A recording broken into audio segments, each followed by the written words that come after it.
Well, in that case, you're fired. Nice try, but only the king can do that. Well, he's the future king. Yeah. So you have to do what I tell you. Not yet, I don't. And with an attitude like that, I'm afraid you're shaping up to be a pretty pathetic king indeed. Not the way I see it. I'm gonna be a mighty king, so enemies beware. Well, I've never seen a king of beasts with quite so little hair. Hello, YouTubers. It is Monday, November 21st, and we are doing the recap from Sunday, November 20th. My name is Tony. Isaiah. And I'm Greg. And this is our Gate of Life recap.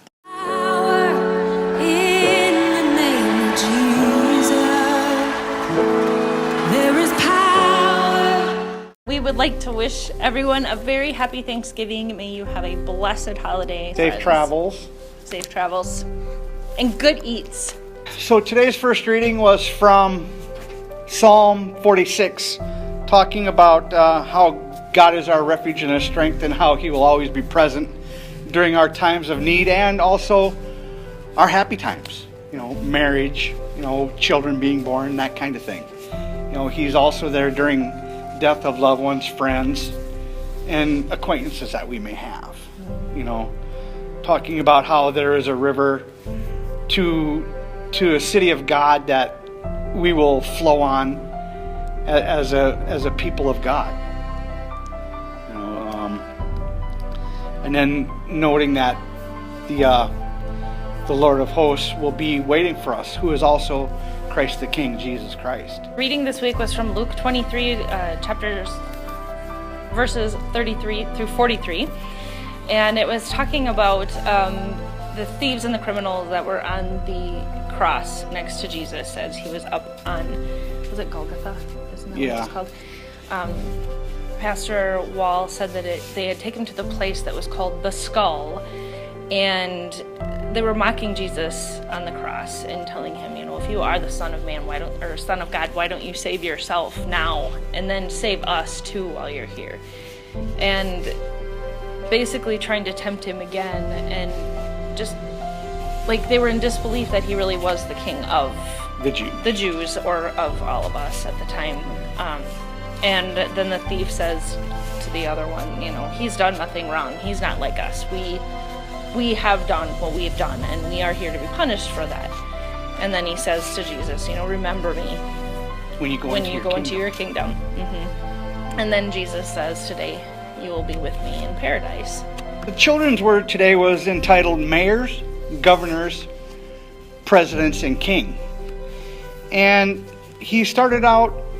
Pastor Wall started out the children's word talking about commandments, and what would be the number one commandment that you would think would be there. And the kids gave their various answers, and he kind of said to them, what about honor your father and your mother?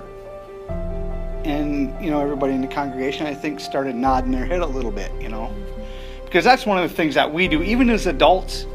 We still show respect for people who are our age, older, younger. It's honoring people that we all emulate to be one day. Talking again about Martin Luther said in this title, he goes, well, you need to honor others as well, and talked about how we are lucky enough to have two mayors. Well, one mayor and one mayor-elect in our congregation. Well, one's the mayor of Rochester, and one is the mayor-elect of Orinoco. You're right. So it's going to be a fun time. Going on to today's sermon, it was entitled "The Lord of Hosts is with us," and talking about what do you think about when you are thinking about kings and queens? And a lot of the answers were crowns, castles, thrones, and then a young lady, just from out of the blue, I think kind of blew everybody away, righteousness. Treating people how you would like to be treated, all that kind of thing. Talking again about how back when Israel, I think, was split into two kingdoms, The North Kingdom, all the kings there were evil, doing for themselves instead of doing for the people of their kingdom. And then in the Southern Kingdom was 5 good kings over time, that did take care of the people, and I'm sure bad kings did not, did for themselves.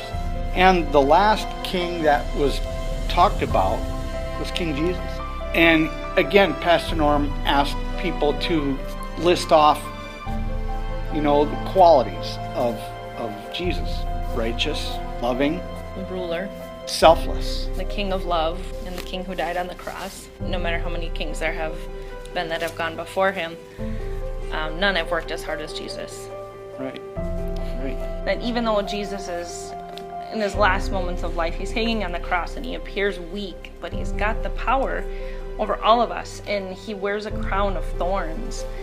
Not what most people think a king's crown should be like. Right. Everybody expects it to be so glamorous and shiny, but of course he was being mocked again. Right. And then he also mentioned that the cross has no meaning without the resurrection, And vice versa. and vice versa. The Yep. resurrection has no meaning without the cross. Yep. When you think about it, it's very true. It's you can't go to Easter without thinking both. Mm-hmm. Very common to end this old church here, talking about the crucifixion, because we know it's coming in a month. Right. Birth of Jesus, going through his life, coming up. And following the life of a king. Yes. So next week, the readings for Sunday will be Romans chapter 13, verses 11 through 14. And Matthew chapter 24, verses 36 through 44. Hey guys, thanks for watching, and if you enjoyed this, please subscribe to our YouTube channel at Gate of Life Bethel Lutheran, and we post videos like this every single Monday for the service prior. Also, look us up on Facebook at Gate of Life, and you can keep up with any verses or YouTube videos like this through there too. Alright, we'll see you next week. I'm no longer a slave to fear. I am a child. Spend with your family. I'm no longer Help. Here, come with me, buddy. In the middle. A little monkey. I am a There's a child monkey in the window. of God. Worse than his son. Well, yeah, they are related. That's what the back of my head looks like. Talk about how Isaiah is a distraction. Now you guys know why he's the way he is. Got monkey eyes like this in the window.